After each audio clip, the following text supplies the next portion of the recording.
Hi, I'm Bill Seng, and this is my second installment on a series that I'm doing now on the 7 signs of evolution, and I'm doing a refutation of those 7 signs in this series. It's an NBC article that I found. I don't know exactly when it was written, but I found it very fascinating that this particular author said that there are 7 signs of evolution in action, in fact, that basically that we would be more or less stupid to disregard these examples of evolution that we're observing right before your eyes. The second sign of evolution in action that this particular author has posted on their website, and the name of the author is John Roach, an NBC contributor, is humans influence natural selection. And he wrote, is human activity natural? Scientists say human activity is indeed affecting the evolution of other species. In one example, the human preference for large snow lotus plants, which are used in traditional Tibetan and Chinese medicine, has meant that only the smaller plants go to seed. Hence, the snow lotus is getting smaller.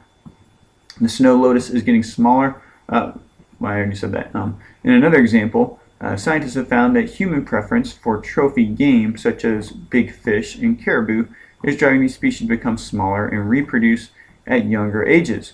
I'm not exactly sure how he's saying this is a sign of evolution in action. If something driving a species to extinction or whatever is driving evolution, then great. But what I really see at work here is kind of a guided natural selection that's going on here. Human activity isn't natural. I would say I agree with what the Bible says. Surprise, surprise. That we are created in the image of God, and therefore, because we are created in the image of God, we have dominion over the created world. We're able to manipulate certain aspects of creation to suit our needs, as this article is very clearly pointing out. Preference for certain plants, preference for certain animals. As a result of that, as the human population grows, it will affect the population sizes of these plants and animals, and it will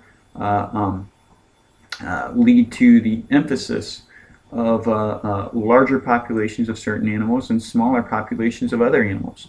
What I found very fascinating in this article is that it doesn't point out something else that I learned not too long ago. In certain African countries, the hunting of elephants is illegal, as they're considered an endangered species. Yet in other African countries, that the hunting of elephants is perfectly legal. And according, if you're able to obtain a permit and everything, the hunting of elephants in these countries is perfectly legal. What is very interesting to me, because this article tries to make it sound like exactly the opposite, like, oh well, humans hunting this type of fish will cause, hunting fishing for the larger, gamier fish is causing smaller fish to be the predominant ones in the sea, in the whatever respective body of water, because it's just not conducive to be a larger fish, because that's what the fishermen are all fishing for, is for the bigger ones, and they're throwing the smaller ones back.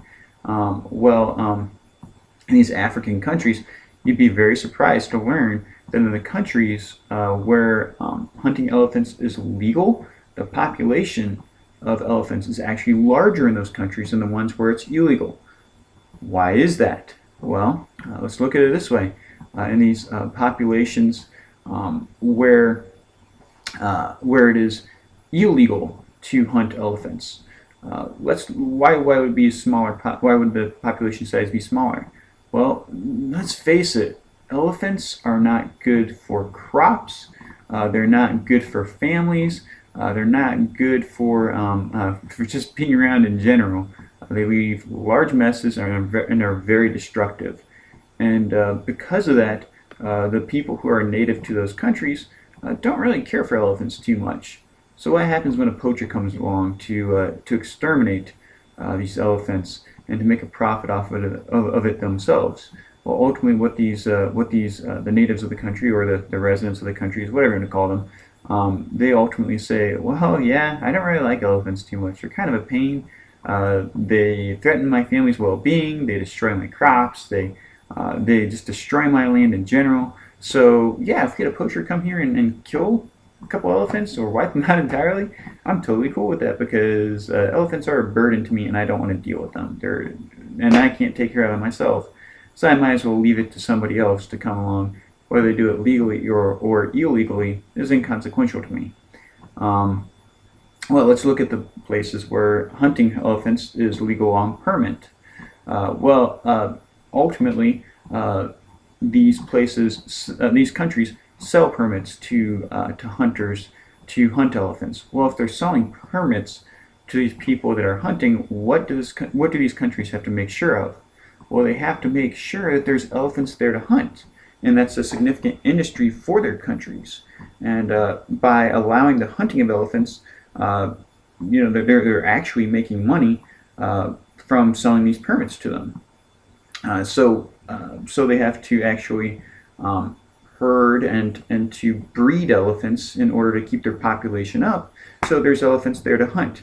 So this is, for one, it's a credit to capitalism, but it is also just shows how human activity can influence animal populations and such, and not always for the worse, but sometimes for the better. Because if it weren't for the sake that it was profitable to hunt elephants in these countries, they'd probably be on the verge of extinction as well inside those countries.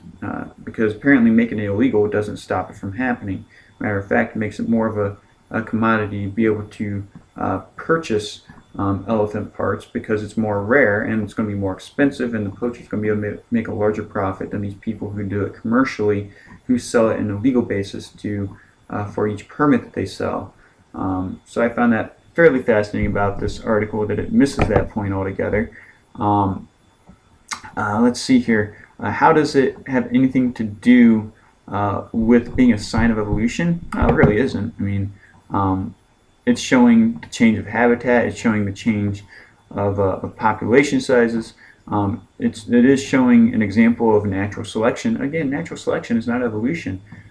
Let's say that I'm trying to think of an appropriate example. Let's say that aliens came to Earth and decided, we don't like these tall people around. Let's kill everybody over 6'1". I put it at 6'1" because I'm 6 foot even, so I'd be safe.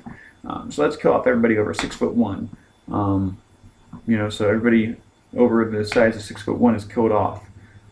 Is that evolution at work? Is that influencing evolution? Yeah, you don't have the tall people anymore, but that doesn't mean that there aren't going to be any more people over 6'1", because it's still within our genetic capability to produce that. I would say it probably reduces the likelihood of it, but it doesn't eliminate it altogether. But we're not creating any type of new creature by eliminating people who are 6'1", just because people who exist afterwards are under 6'1". You still have humans when you're all done with the process. So is this truly a sign of evolution? Well, no, not in any way, shape, or form. There's no change in the genetic code. There's no change in the organisms themselves, except for their size or the frequency in which one appears versus another. Therefore, the fact that he cites this as an example of evolution in action is pretty absurd. I'd like to see what everybody else has to think about this, to see how everybody responds to it. And I laugh about that for a reason. I almost share the reason, but I'd rather not. So feel free to comment. Looking forward to see what everybody has to say. And God bless everyone. Thank you.